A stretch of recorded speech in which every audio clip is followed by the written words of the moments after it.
Well, from the Department of Don't Try This at Home Kids Unless You're with a Professional, I'm here with a professional. This is going to be such a blast talking about the Lord of the Rings week at Edmonton Public Library with an incredibly cool person that we're going to meet on the radio right now. Hello, Janine. Thank you so much for being here. Can you introduce yourself to us and tell us what you do for a living? Sure, yeah. So my name's Janine Waddell, and I work at Edmonton Public Libraries as a library assistant. And when I'm not there, I work as a fight and intimacy director and coordinator. So I really want to ask you a lot about the second part in a sec. First of all, I've got to say your two worlds are coming together in spectacular fashion during Lord of the Rings week at EPL. Yeah. Can you tell us what your particular duties are going to be there? Besides be really, really geekily excited. It's going to be a phenomenal week at the library for us. We're really pumped about it. But my night is on Friday night, the 8th, and I'm going to be teaching if you were cast as an extra in a Lord of the Rings battle, what would that look like class? That's amazing. Yeah, and have you done anything like that before in terms of, I mean, you teach people how to do this all the time, but have you done something like this event, which is like specifically about, say, the Lord of the Rings franchise? Yeah, a little bit. I used to do a lot of lightsaber stuff. So I actually did a summer of programming for the library where I taught lightsaber for them. So I think they've kind of riffed off again and enjoyed. We might see this happen now and then at the library. I couldn't help but notice I'm holding an unusual object in my hand here. It's something I'm not accustomed to hefting. What is this piece of steel that I've got? That is one of my favorite swords. It is a broadsword, or it's a 1.5-hander bastard sword. That's the technical term for it? Yeah. Okay, right. Because it's not quite as long as the Lord of the Rings franchise film type long. Like how long would those ones be? Those long swords would have been longer. So generally, like, they come about sternum height. So you're a lot taller than me, so that sword's only coming to your navel. Right. Yeah. That one, it almost comes to my sternum.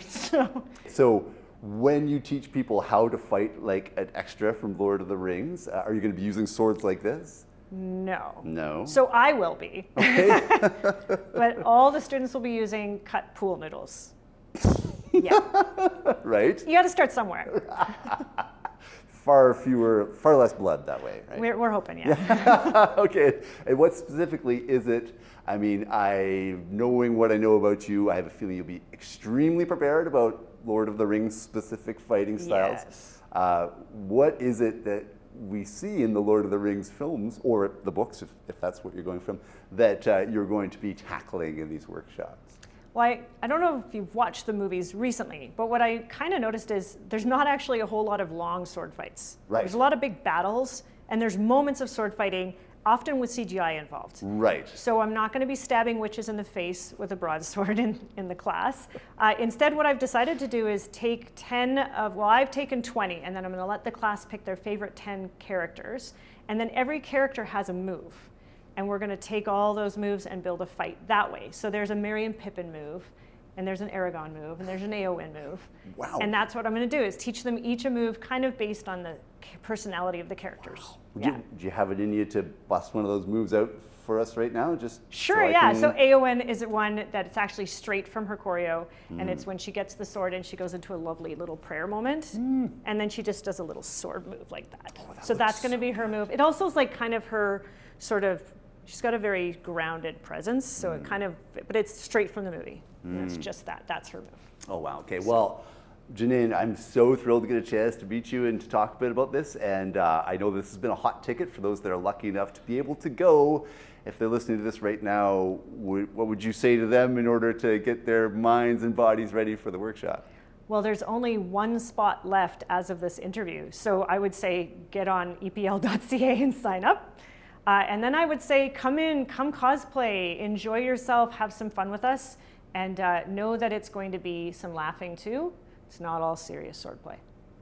So just as an instance of how extremely good you are at your craft, you are actually going to teach me how to do something in the physical three-dimensional world. You're going to teach myself and my distinguished colleague, Tony King, a couple of primer moves on how to do sword fighting. Do you think you can pull that off? Oh, absolutely. Are you kidding? I mean, I sit in a chair and press buttons all day. I'm not sure how good I'm going to be wielding one of these long swords. You know? I think we can find it deep down inside. Really? Yeah. You I think we can pull it out. You can make that awaken in my heart? Absolutely. Have you done it before? No. Oh, just see what happens.